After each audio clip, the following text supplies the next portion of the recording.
Hi folks, Bob Collins for Diver Supply. I'm not sure if you recognize this couple that I'm sitting here with, but this is Kim and Nathan Maker. They are the folks that survived 39 hours at sea after a scuba charter. Yep. They were nice enough to come in and visit with me here in Jacksonville.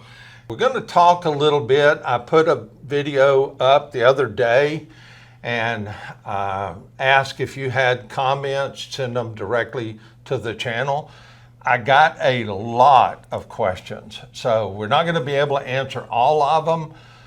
We don't want to necessarily make this a 2-hour evolution, but we're going to kind of discuss what transpired. In the other video, I did put a link down to the Inside Edition video and story, but the makers have really had an opportunity in a lot of different venues to talk about their experience, and I wanted to have the opportunity, they were nice enough to accommodate, to talk to our viewers, our 12,000 subscribers, and our hundreds of thousands of viewers. But Kim, appreciate you being here. Thank you. Nathan? Oh, absolutely. Probably the biggest question that most people are asking, what happened? And I thought I'd maybe let you guys share a little bit of that story. Yeah, go ahead, babe. You go first. Well, we were on a live aboard charter out in the Gulf of Mexico. We were doing exclusively oil rig platforms, looking at the coral that builds up around the bottom of those. We had already 2 days of diving under our belt, and then day 3, we did a morning dive. Everything went great. Came back up, had breakfast, went to dive the same platform, and the current had picked up. So divers are jumping in the water and holding onto the line, trying to make it down. The diver that went in front of us lost her weight pocket, and so she had to go back up. As she's trying to go back up, she loses hold of the line and starts to really go out. Nathan goes and grabs her, puts her back on the line, but then he's unable to grab it himself. I reach out to grab him and get torn from the line as well. So we're both off the line, but we didn't panic. We know usually, if current is strong in the first 30 feet, you can drop down and it gets a lot calmer. So we communicated underwater, go down a little bit. We tried to do that, but the current was just too strong. It was taking us back. We would have wasted all of our air trying to get back to the line. So we said, okay, we gotta go back up. And I think at that point we were just mostly disappointed. Yeah. We still weren't panicked, but so we go back up to the surface, inflate the BCD, blow up our safety marker buoys, and just sit and wait to be rescued, basically. So, by the way, that yellow and orange thing behind us, if you don't know what a SMB, surface marker buoy, is, if it's rolled up, it looks like this. And if you blow it up, it looks like that. There's some different links Right. as far as that's concerned. Now, you guys are both advanced divers, right? Yes. And you got how many years of diving? About 10 years. 10 years, about 500 dives. Okay. Yeah. I mean, that's some good experience right there. Yeah, and we're from Oklahoma, so it's a lot of, probably more than half of our dives are in lakes that you can't see 10 feet. Yeah. So I think that helps out with your skills, honestly. With your skills, and then also remaining calm, not panicking underwater. Yeah. So we get on the surface, like she said, inflate, put our surface marker buoys up, and we're starting to drift away from the boat, and we're thinking, well, they must not see us. So we talked there was no way we were swimming back to the boat. The current was way too strong. So I think when we realized, we might drift away, we tethered ourselves together. I used my crotch strap, and I used her SPG, her submersible pressure gauge, and she had a D-ring on, or not a D-ring, a carabiner, on a little split ring, and that's how I connected us together. We actually originally tried to use our spools, and I was just afraid that it wouldn't hold with the line being so small. Yeah. So And we, you don't want to find out if you're, and of course, a lot of people said, did you fall asleep when in that length of time being Right. out there? Yeah, so the first night waited that afternoon. It was pretty stormy. We could see the Coast Guard plane, but then they had to go in because of the storms. So we're there the first night. We did not sleep that night, mostly because we had to keep swimming to stay warm. yeah. I didn't realize, that was new information for me. I didn't realize you could get hypothermia in 85-degree water. Oh, yeah. So, I mean, honestly, teeth chattering, shivering out there. So we Did you had to keep have swimming. a wetsuit of any kind on? I was wearing a rash guard, thankfully. That kept me safe from a lot of the jellyfish stings, but no, just in a Yeah. regular bathing suit. I mean, you know, It was 80, warm water. 86, 87-degree water. Yeah. Okay. And if I don't have to wear a wetsuit, I don't. I hate Yeah. putting Yeah. them on. Me too. Yeah. To me, if I have to wear more than a 5 mil, Yeah. let's lay on the beach and Yeah. drink Yeah. pina coladas. Yeah, for sure. Yeah. So And so you're out there, and what kind of conversation was going back and forth? That's another question. Yeah. This guy was great. So he had the idea to tether us together, which honestly saved our lives. If we had to waste the energy trying to stay together, it would have been over. Yeah. But he also had the sense to keep us focused. You know, that first night we could see a light on the horizon, so we were aiming towards that light. But at the same time, you were telling jokes and kind of playing games in the water. There was the bioluminescence at night. So he would, flash his fingers underwater and try to make me guess what song he was playing or something like Yeah. that. His He Morse was, code. just kind of doing the beat underwater. You were, like I said, singing songs, telling jokes. He would come up with like these crazy cocktails because we're so thirsty. He would say, okay, after we drink a gallon of water, what if we take frozen peaches and ginger ale? And he was just coming up with lots of drinks just to take our minds off of what By was the going way, on. at the end of this, guess what we're going to have? Ginger ale and frozen. Nice! Perfect. Yeah. You've been dreaming about it. We got it. Perfect. outstanding. Yeah. And so lights, we talked about. Yes. You might see their shirts here. Yeah. Yeah. You happen to be carrying a big blue light. Yeah. Yeah. So then the first night goes by, second day comes up. We can't see anything at that point. And that was, a lot of people asked if we slept. There were times when, like I said, we had to keep swimming, and all of a sudden you would realize that your eyes were closed and you had to shake yourself awake. And because we were still trying to head north, just like trying Yeah. to figure it out, Yeah. even though we Yeah. didn't have a frame. Because again, they were in the Gulf. Yeah. So, yeah. And thank goodness, we had our watches on. I had our shearwater gear on, and the compasses. Yeah. I mean, really, that was a lifesaver because we're trying to find due north, Right. and so it was nice to be able to get a heading and then swim out. We had, I think, three watches between us, and two of them died pretty early on. Yeah. Something else I would suggest to everybody: make sure your watch completely charged before each Your dive. dive computer. I'm sorry, yeah, your dive computer. Dive computer. Yeah. Yeah. We were down. That was on me. Me too, They me last too. for such a long time that you think, oh, it's just one dive. I'm gonna get no big deal. Yeah. Yeah. It was the last dive of the trip, so I was like, I don't need to charge it. But I had. Should have charged. I think I remember I had like 25% on mine, and when we got in the water initially, mine died about dusk on the second day. I mean, it went and went and Yeah, went. that's a long time. And that was a kind of a sinking feeling when you realize I don't have compass anymore. Yeah. I'm not a sailor. I can't navigate by the stars. So. But yes, on the second night, we tried to use our lights on the first night, but I think it was too stormy. On the second night, when we saw those planes, we got our big blue light out, and we were flashing SOS at the plane to come get. And the Coast Guard told us that is what saved us. Wow. Yeah. And I did put a link to Inside Edition. They've been interviewed by a number of different people, agencies, whatever it happens to be. And of course, the reason we're doing this video, and I kind of jokingly say it, but this is Kim and Nathan Maker.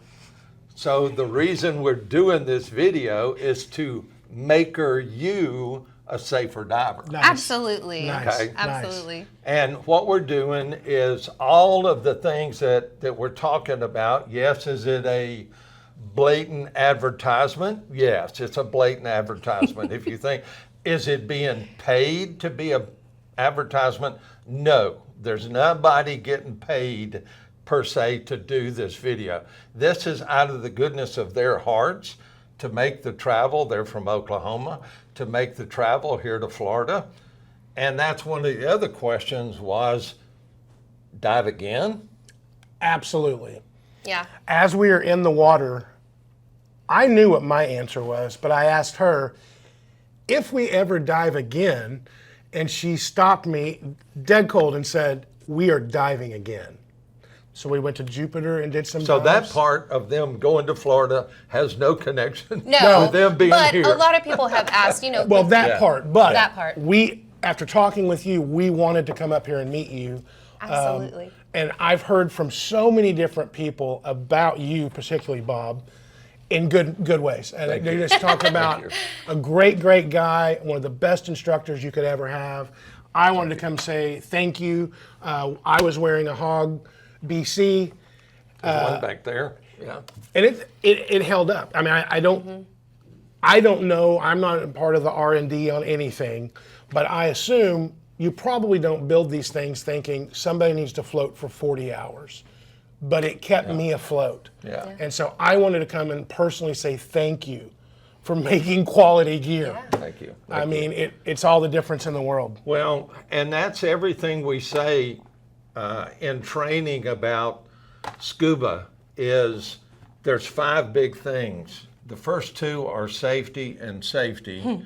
And you can guess what the other 3 are. And it's safety, safety, safety. And that's why we utilize things like lights that will flash and stay on a long time and be very productive. Again, you got to use good batteries. And of course, things like, reels for your surface marker buoy, that sort of thing. And again, good lights like Big Blue, because you were using, like you said, you were using the Big Blue. Kim was wearing a Ziegel Xena, and there's one right behind her back here. And I just did, I didn't know that. As a matter of fact, I just did a video on the Xena. I'll put a link up there. But she was wearing the Ziegel Xena, and really it was great for you as far as that's concerned. You said you wore your mask the whole time. Yes. Yeah, just to keep the water. I mean, the waves were so strong and splashing us in the face, and I thought it's just one less thing we have to worry about. Just keep our masks on. We did not keep our regs in the whole time, so we were just breathing air, through our mouths. But when we had moments of panic out there, it was nice to be able to put the air in, calm yourself down, take a moment, and so that it was nice. Yeah, and it's one of those things, even during training, we talk about when you're at the surface, don't put your mask on your forehead, because if you got slapped in the face with an unexpected wave, you would lose your mask. Yep. And this is for anybody that comes to the surface. Inflate your BC, keep your reg in until you're established on what's going on around you, and of course keeping the mask in place as far as that's concerned, and check in with your buddy, making sure everything's good, then take the reg out per se. Right. Now, one of the things that we have talked about, and I've talked about, again, I got another video, I'll stick it up there, about a emergency beacon. Yes. Yes. There's a couple of different ones out there, but one that I think the 3 of us tend to agree on happens to be this one right here. And this is the Nautilus Lifeline. And we are actually going to be having a special Maker You Safer sale on, I love that. I love it. Nautiluses, the next gen. And these are so amazing because the case itself is waterproof. And you can get a little baggie for it to fit in, or you could put a split ring. The baggie you can put it on attaches to your BC. There's a lanyard that attaches, so if you take it out, you don't drop it. And if you open this, which I'm not going to do, if you open this and you push the button, it alerts aircraft and it alerts ships to, I believe it's channel 16. Yes. And announces, I believe it's a 50-mile radius, if I'm not mistaken. Hey, here it is. And this pinpoints you within 1.5 meters, Yeah. 5 feet, basically. Right. That's what. And Kim and I and Nathan were talking before the interview about what all you see out there that you could benefit. If you're wearing a computer, this is not a cheap investment. Right. This is a fraction of the investment of a dive computer. If you're on a jet ski, put one of these on your life vest to protect yourself. You just never know. I mean, go on YouTube and look at the goofy, comedy videos or about people falling off of boats or falling into lakes or whatever it happens to be. You just never know. So why not a small investment? These are also on Amazon if you want to order it. We are not pushing per se for you to order from Diver Supply, but you should. But at the same time, the most important thing, and I think the Coast Guard told you what about having one of these? First off, we were unaware that this device was even made. That's why we're doing this. And yes, Exactly. And I've talked to so many divers since then that had no clue these exist. So that's what we want to help you do, is get the word out that these things are here and they're available and they're affordable. The Coast Guard told me if we'd have had these within an hour, we would have been found. An hour. Yep. An hour. Yeah. Yeah. Now, like I said, there is another brand out there that we've also got. And I'll say this, that one, the Garmin, has great usage. I know a lot of people that use them. This is amazingly affordable. And that's the most important. If it's more affordable, more people will buy it and people will be safer. Yeah. So, That's why we're doing this. yeah, that's the big deal. So, of course, another question was sharks. We intentionally go and dive with sharks. I think sharks are misunderstood. They're not Yeah. the man-eating menace that they're made out to be. Don't get me wrong. It was in the back of my mind, hey, let's not do anything to encourage them to come find us. Right. But no, we really weren't worried about that. My biggest concern was lack of water. Yeah. I mean, as soon as we hit it and I realized we're going to be out here for a little bit, I started that 72-hour countdown in my head. I don't know if I told you that or not.